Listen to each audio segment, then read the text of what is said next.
चलो अपन next question जो करेंगे 22 का, वो है क्वेश्चन नंबर 5। क्वेश्चन नंबर 5 देख लो अपनी शीट का। Liverpool Limited reported income of 90,000 for the financial year 2001 to compute the provision for income tax and deferred tax asset or liability। ठीक है, देखो 90,000 इनकी इनकम है, रेंट रिसीव्ड इन एडवांस दिया हुआ है, income from exempted government bond, है ना, ये एग्जेम्प्ट है ये income. Depreciation deducted for income tax purpose in excess of depreciation reported for accounting income 10,000 और income tax rate 35,000।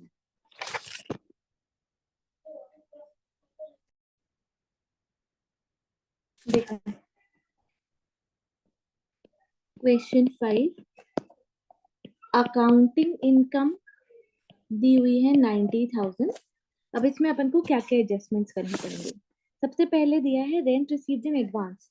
बेटा ये एडवांस का रेंट है, तो ये अकाउंटिंग इनकम कैलकुलेट करते टाइम पीएनएल में क्रेडिट नहीं हुआ होगा, मतलब इनकम में नहीं एडेड होगा, बट इनकम टैक्स के अंदर जिस साल रेंट रिसीव होता है उसी साल टैक्सेबल हो जाता है,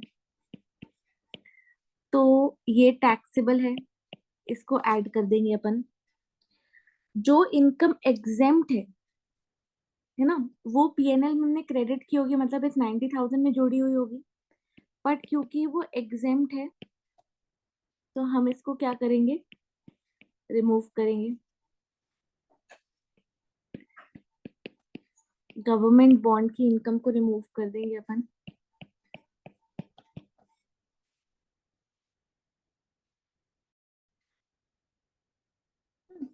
और डेप्रिसिएशन का क्या लिखा हुआ है, ये लिख रहे हैं कि depreciation deducted for income tax purpose in excess of depreciation reported for accounting income. मतलब 10,000 का एक्स्ट्रा इनकम टैक्स के अंदर डिडक्शन मिलने वाला है, जितना आपने अकाउंटिंग इनकम में डेप्रिसिएशन लिया है उससे 10,000 रुपए ज्यादा का डिडक्शन मिलेगा इनकम टैक्स के अंदर। 10,000 रुपए और डिडक्ट हो जाएंगे डेप्रिसिएशन के। ये आ जाएगा आपका टैक्सेबल इनकम। टैक्सेबल इनकम आ गई तुम्हारी 76,000। ठीक है, अब टैक्स एक्सपेंस कैसे कैलकुलेट करेंगे। सबसे पहले अपन निकालते हैं current tax, which is 76,000 into 35%।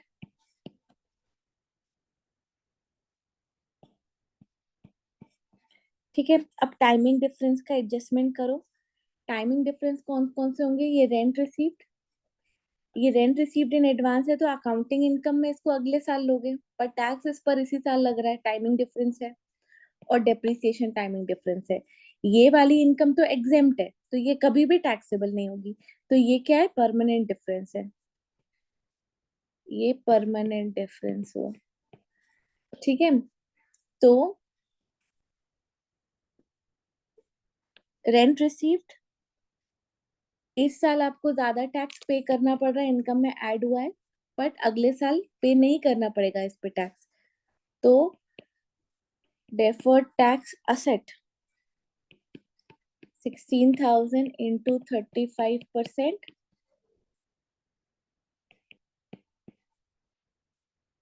Deferred tax asset क्या होता है, माइनस होता है। और डेप्रिसिएशन एक्स्ट्रा लग रहा है इनकम टैक्स में इस साल, मतलब इस साल आपको कम टैक्स पे करना पड़ रहा है पर अगले साल ज्यादा पे करना पड़ेगा, तो डेफर्ड टैक्स लाइबिलिटी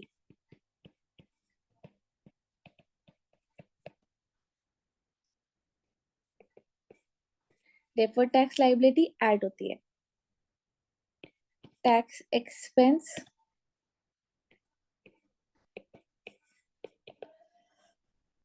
ठीक है, जब भी ऐसा क्वेश्चन आएगा नोट डालना कि गवर्नमेंट बॉन्ड की इनकम जो एग्जेम्प्ट है वो परमानेंट डिफरेंस है, उसका टैक्स एक्सपेंस पे कोई भी फर्क नहीं पड़ेगा।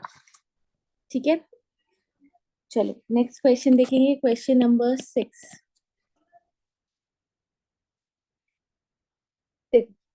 Infosys India Limited prepared the following reconciliation of its pre-tax financial statement, income to taxable income for the financial year 2001-2.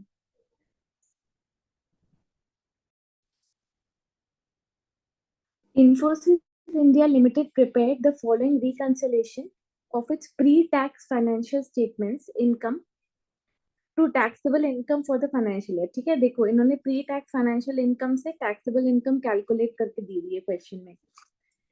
Pre tax financial income इनकी कितनी है टैक्स के पहले वाली? 1,60,000. Non taxable interest received on government bonds 5,000 है. ठीक है, ये नॉन टैक्सेबल है इसलिए इसको माइनस किया हुआ है. Long term loss accrual in excess of deductible amount 10,000 add back किया हुआ है. ठीक है, क्योंकि ये डिडक्टेबल अमाउंट से ज्यादा 10,000 रुपए है. ठीक है, जितना डिडक्टेबल है उतना डिडक्ट कर दिया होगा, जो डिडक्टेबल नहीं है उसको एड बैक कर दिया.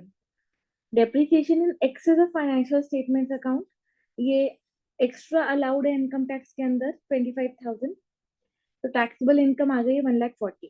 टैक्स रेट है 35,000. अब टैक्सेबल इनकम दी हुई है तो करंट टैक्स आ जाएगा 35,000, 35% के हिसाब से, है ना. अब इसमें देखो कि परमानेंट डिफरेंस कौन कौन सा है और टाइमिंग डिफरेंस कौन कौन सा है. जो नॉन टैक्सेबल इंटरेस्ट है वो परमानेंट डिफरेंस है क्योंकि वो टैक्सेबल नहीं होगा. और लॉन्ग टर्म लॉस जो डिडक्टेबल नहीं है 10,000 का, वो भी परमानेंट डिफरेंस है. ठीक है, सिर्फ डेप्रिसिएशन जो है वो है टाइमिंग डिफरेंस, है ना. तो डेप्रिसिएशन हमको एक्स्ट्रा डिडक्शन मिल रहा है ना. इसका मतलब है हमको इस साल कम टैक्स भरना पड़ेगा पर अगले साल ज्यादा भरना पड़ेगा. तो ये आ जाएगी आपकी डेफर्ड टैक्स लाइबिलिटी, है ना. तो इसमें तो सीधे सीधे आ जाएगा आपका करंट टैक्स निकालो 1,40,000 इंटू 35%. इसमें ऐड करो डेफर्ड टैक्स लाइबिलिटी 25,000 पे 35%,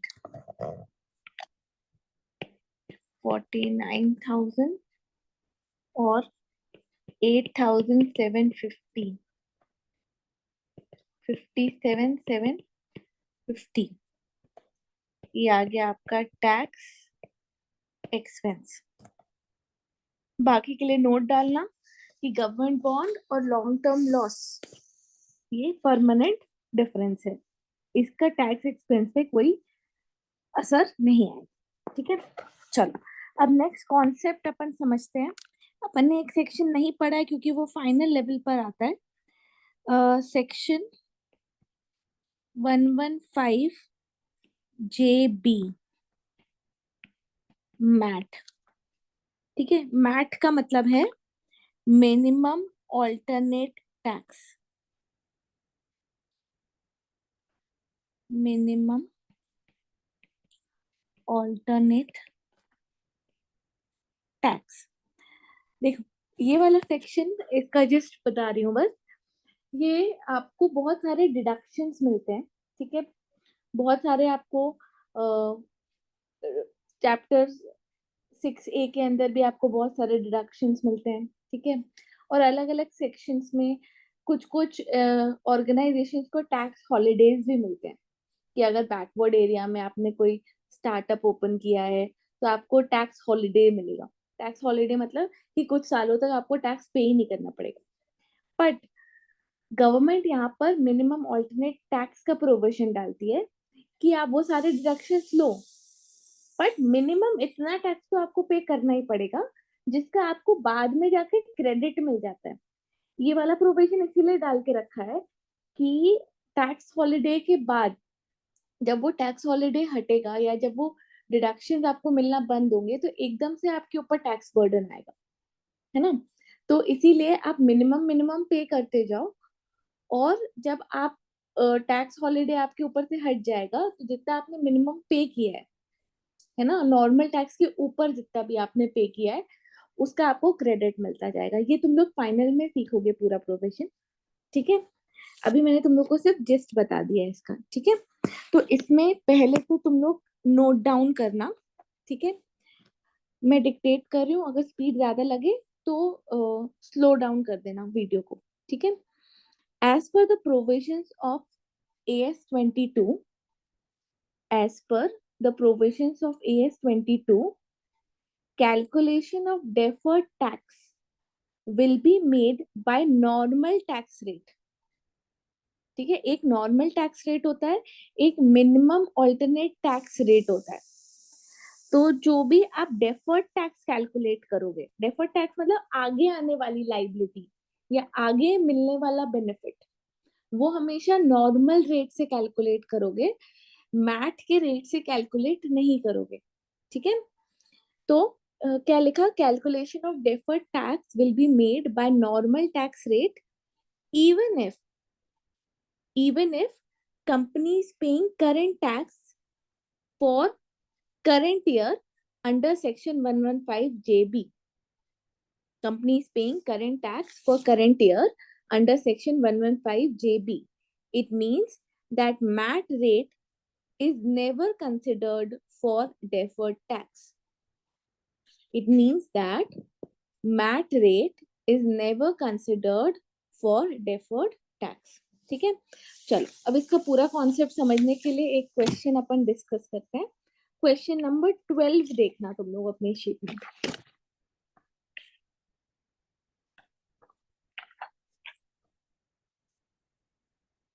देखो, from the following details of ABC Limited for the year ended 31st March 2003, calculate deferred tax asset या liability and tax expense for the year having regards to the requirement of AS 22। क्या details दी हुई हैं? Book profit दिया है as per mat, है ना? मैं इसका अमाउंट बता देती हूँ तुम लोगों को, यहाँ पर अमाउंट प्रिंटेड नहीं है, नहीं प्रिंटेड है। Book profit as per MAT in thousands है सारे अमाउंट, ठीक है? अकाउंटिंग प्रॉफिट दिया है 700, टैक्सेबल प्रॉफिट दिया है 800, टैक्स रेट, एक सेकेंड में थोड़ा सा इसको करेक्ट करूं, tax rate is 35%, MAT rate is 10%, ठीक है?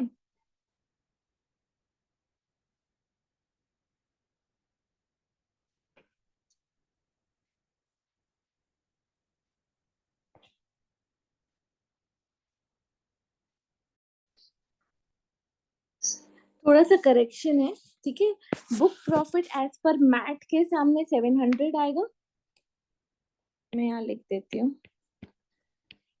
बुक प्रॉफिट जो मैट के हिसाब से है, मतलब मिनिमम ऑल्टरनेट टैक्स 700 पे,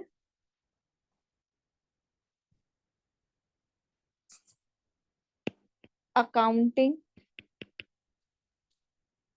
इनकम जो है that is 800, and taxable profit क्योंकि सारे डिडक्शंस और एग्जेम्पशंस मिले होंगे तो ये सिर्फ 100 है, ठीक है?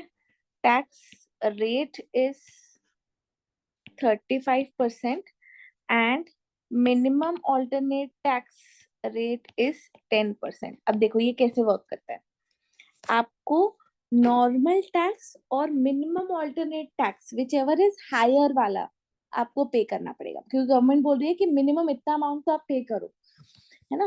तो देखो नॉर्मल टैक्स जो आता है वो नॉर्मल टैक्सेबल इनकम पर आता है। नॉर्मल टैक्स जो है वो आपकी टैक्सेबल इंटरेस्ट इनकम इज 100, उस पे 35%, ये आपको नॉर्मल टैक्स पे करना है, ठीक है? पर गवर्नमेंट बोल रही है कि मिनिमम एक अमाउंट पे करो, तो minimum alternate tax under section 115JB कितना है? मैट के लिए बुक प्रॉफिट है 700, उस पे मैट का रेट 10%, ठीक है? अब क्योंकि मिनिमम वाला अमाउंट ज्यादा है तो आपको मिनिमम वाला अमाउंट पे करना पड़ेगा, तो क्या पे करोगे? Whichever is higher 70 rupees pay करोगे, ठीक है?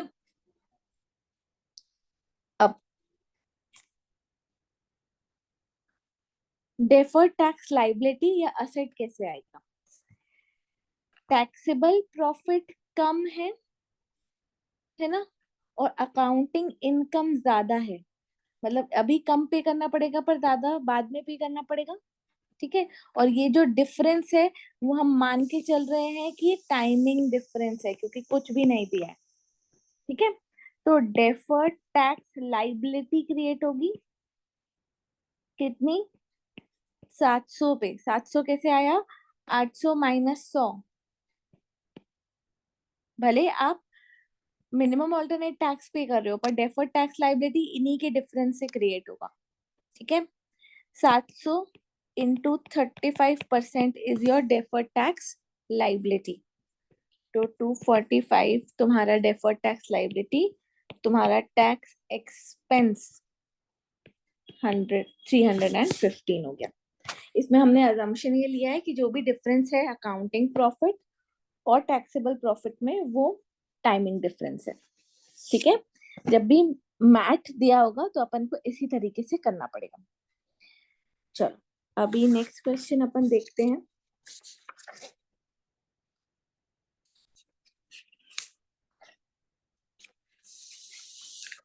क्वेश्चन नंबर 18 देख लेना, बिल्कुल सेम है। फिगर्स भी उसमें ऊपर नीचे वैसे ही हो गए हैं जैसे कि अभी अपन ने किया। ये फाइनल एग्जाम में नवंबर 16 में आया हुआ क्वेश्चन है। ठीक है, तो ये सेम ही है। 19th वाला क्वेश्चन अभी तुम लोग देख लो। स्टडी मटेरियल का जो क्वेश्चन है, पास्ट एग्जाम का क्वेश्चन है वैसे। ये सी इंटर नवंबर 20 का क्वेश्चन है, 5 नंबर के लिए आया है। From the following details of Aditya limited for accounting year ended 31 March 2020, accounting profit दिया है बेटा, book profit as per MAT दिया है, मतलब मैट आपको इस फिगर पे पे करना पड़ेगा। Profit as per income tax act, ये टैक्सेबल इनकम है 2,50,000। Tax rate, normal tax rate is 20% और मैट का रेट 7.5% है। ठीक है, जैसे हमने ये वाला क्वेश्चन किया, वीडियो को पॉज करना, पहले खुद से करना, फिर मेरा सोल्यूशन देखना। ठीक है, क्वेश्चन 19 कर रहे हैं अपन।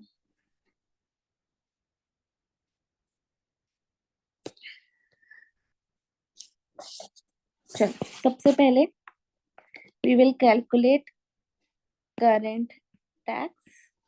करंट टैक्स जब भी मैट होता है तो कैसे आता है? Normal tax. Normal tax taxable income पे नॉर्मल टैक्स रेट के हिसाब से कैलकुलेट होगा।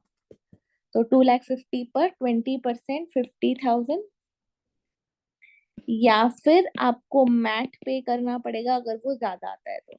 मैट के लिए बुक प्रॉफिट इज 7,50,000, उस पे 7.5% के हिसाब से आपको मैट पे करना है। 56,250 क्योंकि मिनिमम अमाउंट ज्यादा है तो हमको मैट वाला अमाउंट पे करना पड़ेगा, विच एवर इज हायर, है ना। तो अपन कितना पे करेंगे? 56,250। अब टैक्सेबल इनकम और अकाउंटिंग प्रॉफिट में डिफरेंस है। आपकी टैक्सेबल इनकम कम है बट आगे जाकर आपको ज्यादा पे करना पड़ेगा क्योंकि आपकी अकाउंटिंग प्रॉफिट ज्यादा है। ठीक है, और हम मान रहे हैं कि ये जो डिफरेंस है वो क्या है? टाइमिंग डिफरेंस है। तो आपका क्या क्रिएट होगा? डेफर्ड टैक्स लाइबिलिटी क्रिएट होगा। कितना क्रिएट होगा? अकाउंटिंग प्रॉफिट कितना है? 15 लाख है। 15 लाख में से 2.5 लाख माइनस हो गया टैक्सेबल इनकम, उस पर नॉर्मल टैक्स रेट से आपका डेफर्ड टैक्स लायबिलिटी का अमाउंट निकलेगा।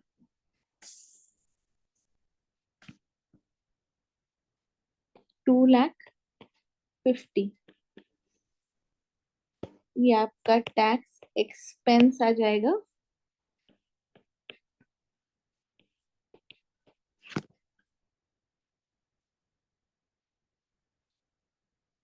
ठीक है, चलो अब अपन आते हैं शीट का, तुम लोग निकालना क्वेश्चन नंबर 8।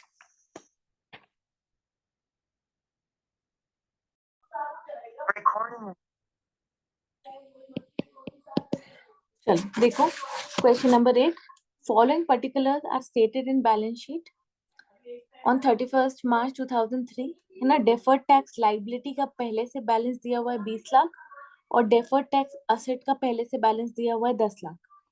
टैक्स रेट 50% है।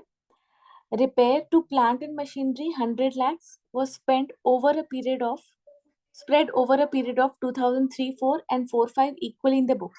मतलब हमने उसकी जो अकाउंटिंग की है उसमें जो खर्चा हमने पीएनएल में बुक किया है वो आधा 2003, 4 में बुक किया है और आधा 4, 5 में बुक किया है। However, the entire expenditure was allowed for income tax purpose। मतलब इनकम टैक्स में पूरा 100 lakhs पहले ही साल 3, 4 में ही अलाउड है। Share issued expenses allowed under section 35D of Income Tax Act for the year 3, 4, 1/10 allowed है इनकम टैक्स के अंदर। ठीक है, अगर प्रोविजन लिखा हुआ है क्वेश्चन में कि 1/10 अलाउड है तो हम अपना ज्ञान नहीं लगाएंगे इनकम टैक्स एक्ट का। ठीक है, जैसा क्वेश्चन में लिखा है वैसा फॉलो करेंगे, क्योंकि इनकम टैक्स एक्ट हर साल अमेंड होता है। ठीक है, तो 50 lakhs का 1/10 अलाउड है खर्चा। ठीक है, डोनेशन टू प्राइवेट ट्रस्ट, ठीक है, ये डिसअलाउड एक्सपेंस है।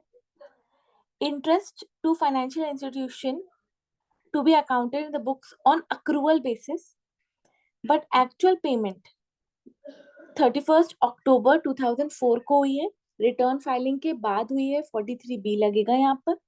ठीक है, ये डिस अलाउड हो जाएगा 3, 4 में, और 4, 5 में ये अलाउ होगा। ठीक है, items disallowed in 2, 3 and allowed for tax purpose is 3, 4। In 3, 4 10 lakhs। ठीक है, मतलब 2, 3 में डिस अलाउड थे, इस साल ये अलाउ होंगे, है ना। तो हमको देखना पड़ेगा, रिवर्सल होगा डेफर्ड टैक्स का। डेप्रिसिएशन बुक्स के हिसाब से 50 lakhs है और डेप्रिसिएशन टैक्स पर्पस से 30 लाख है। Indicate clearly the impact of the above item in deferred tax liability and deferred tax asset, और नए बैलेंसेस निकालने हैं। ठीक है, तो देखो सबसे पहले तो पुराने बैलेंसेस अपन लेकर चलते हैं, है ना। इसमें तुम लोग प्रॉपर हेडिंग डालना, स्टेटमेंट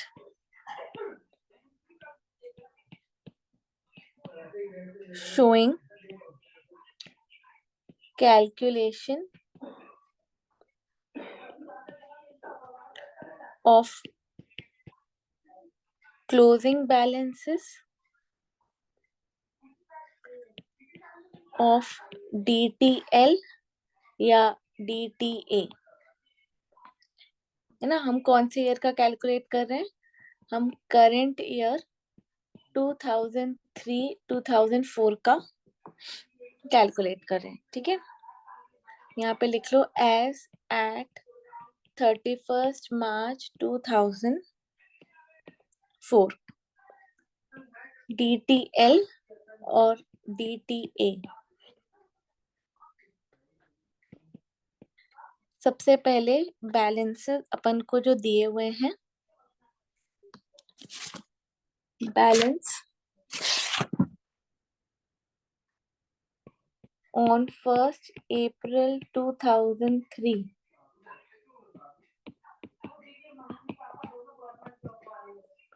और DTA का बैलेंस दिया हुआ है 10 लाख। अब एक एक आइटम वाइज देखते जाओ और उसका इम्पैक्ट देखो DTA और DTL पे। सबसे पहले अपन को दिया है रिपेयर का।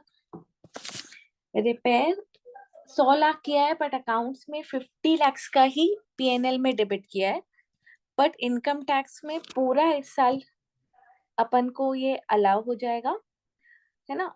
मतलब इस साल हमको कम टैक्स पे करना पड़ेगा, है ना, पर अगले साल हमको ज्यादा टैक्स पे करना पड़ेगा। तो इसका मतलब है इसके कारण DTL, deferred tax liability create होगी।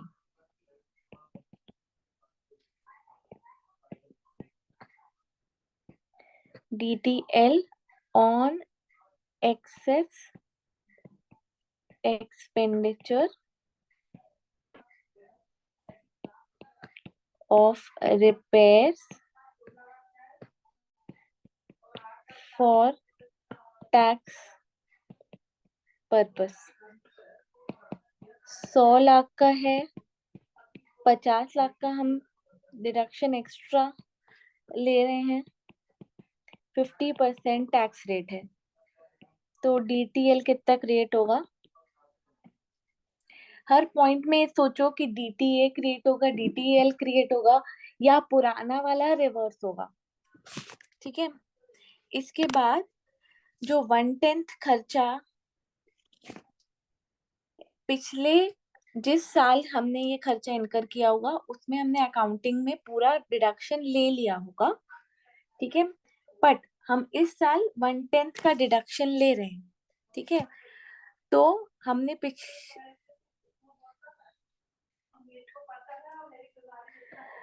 DTA जो है वो रिवर्स होगा यहाँ पर।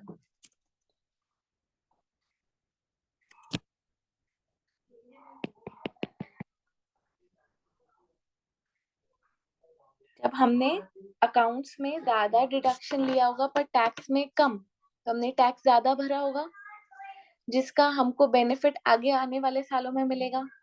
तो अब हमको जब बेनिफिट मिल रहा है, जब हमको डिडक्शन मिल रहा है, जब अकाउंट्स में हम डिडक्ट नहीं कर रहे हैं पर हम टैक्स में डिडक्शन लेते जा रहे हैं 1/10 हर साल, तो हमारा DTA क्या होता जा रहा है? रिवर्स होता जा रहा है।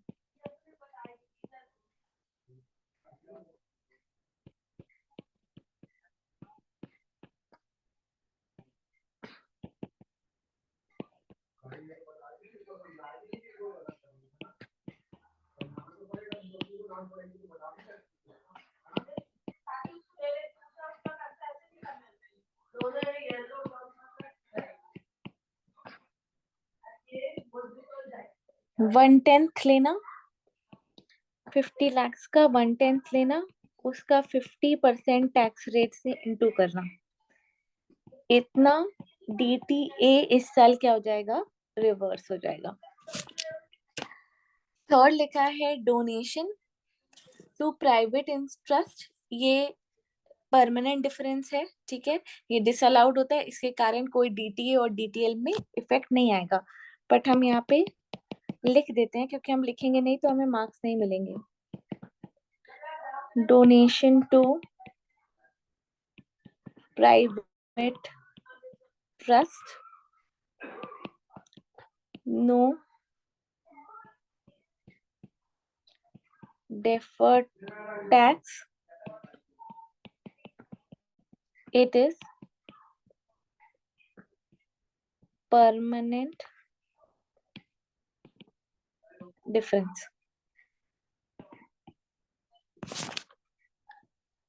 इसके बाद interest to financial institution to be accounted in the books on accrual basis but actual payment, है ना। ये क्या है? ये disallowed खर्चा है ना। इस साल डिसअलाउ हो रहा है, अगले साल अलाउ होगा, तो DTA क्रिएट होगा इसके कारण। DTA on disallowed interest expense 43B।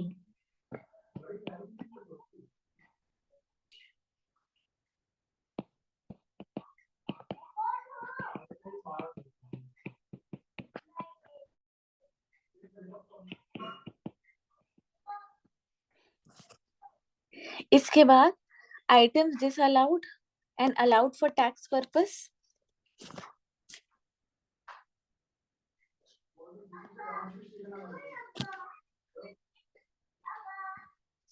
ये कब के हैं? ये प्रीवियस ईयर के खर्चे हैं, ये पिछले साल डिसअलाउड थे, इस साल अलाउ हो गए हैं। तो पिछले साल जब डिसअलाउड थे तो DTA क्रिएट हुआ होगा, और इस साल जब ये अलाउ हो रहे हैं तो हम DTA को क्या कर देंगे? रिवर्स कर देंगे। हमको बेनिफिट इस साल मिल रहा है।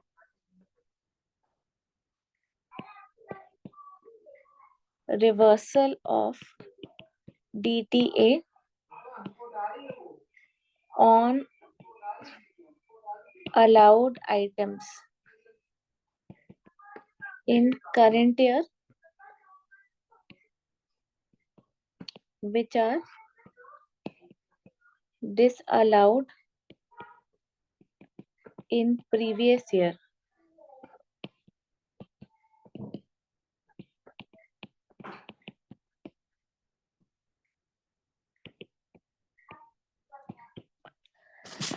है ना। इसके बाद आखिरी डेप्रिसिएशन। डेप्रिसिएशन अकाउंट्स में 50 लाख है पर डैक्स में कम अलाउड है, ठीक है। तो अगेन डीटीए क्रिएट होगा, डीटीए ऑन डेप्रिसिएशन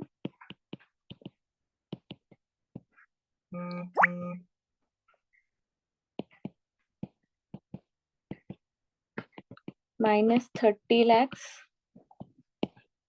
into 50%,